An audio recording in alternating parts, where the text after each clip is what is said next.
Para de tranquilo.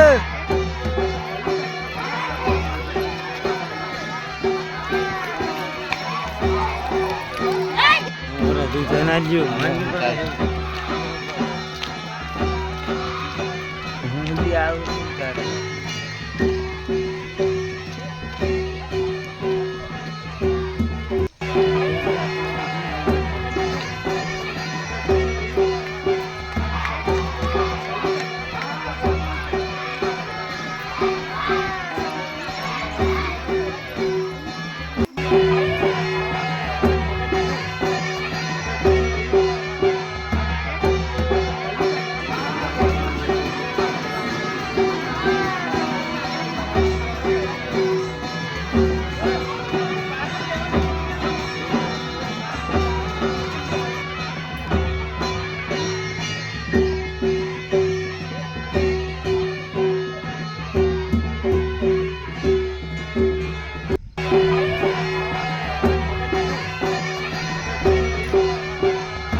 આજે આપણે 15મી August ધ્વજવંદનના પ્રમુખ તરીકે હું આપણા ગામના લોકલાડીલા અને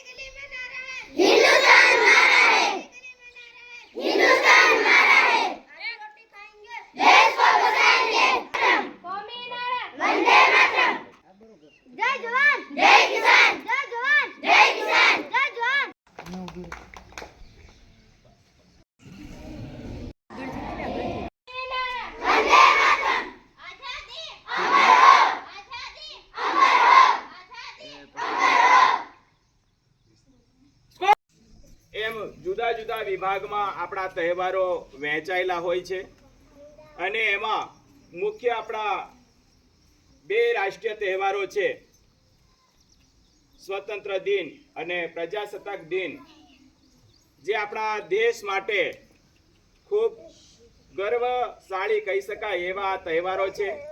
અને આ દિવસે આપણે સર્વે ભેગા થઈ અને આપણા રાષ્ટ્રધ્વજને સલામી આપીએ છીએ.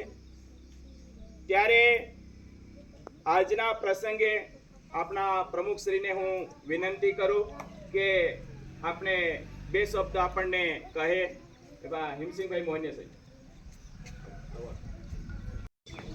78માં સ્વતંત્ર દિન નિમિત્તે અહીંયા ઉપસ્થિત ગામમાંથી ઉપસ્થિત ગામના આગેવાન ભાઈઓને બહેનો અને શિક્ષણ જગતમાં ભાવિ પેઢીને આગળ લઈ જવા માટે આજના મારા શિક્ષક વાયલા ભાઈઓને બહેનો કે મિત્રો, આજે 78મો સ્વતંત્ર દિન ઉજવી રહ્યા છે ત્યારે આજે આપણા અંગ્રેજોની ગુલામીમાંથી આપણો દેશ આઝાદ કર્યો અને ત્યાંથી બંદૂકની ગોળી ખાઈને આપણો બલિદાન આપીને આપણા આદિવાસીઓએ બી માનગઢ ધામ ખાતે આપણા લગભગ 60 જેટલા અંગ્રેજની ગુલામીમાંથી આપણે મુક્ત કરીને આજે આપણે સુખી અને સમૃદ્ધિ જીવન જીવી રહ્યા છે.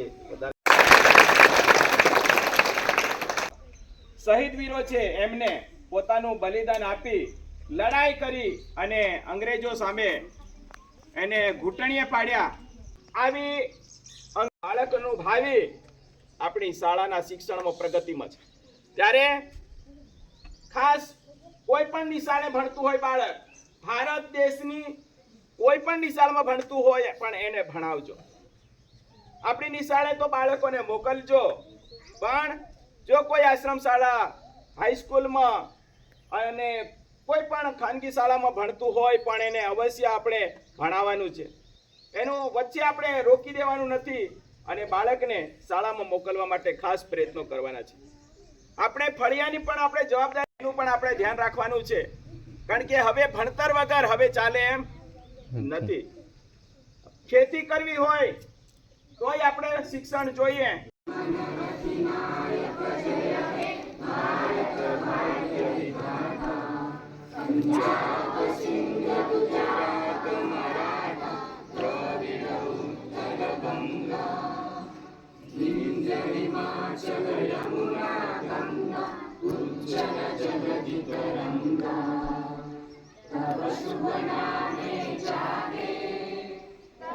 શુભ આશીષ માગે